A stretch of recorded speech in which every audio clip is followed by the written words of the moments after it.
How to find my iPhone from another iPhone. To get started, first of all go ahead and open up the Safari application on your phone.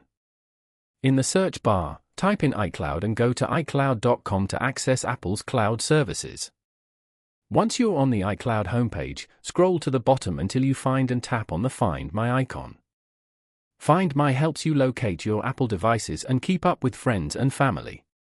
You may be prompted to enter your password to continue using the Find Devices feature.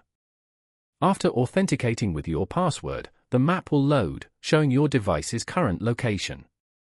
Tap on your device, listed at the bottom of the screen, to open the Options menu.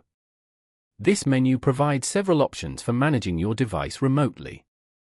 You will now see several actions, such as play sound to help locate it nearby.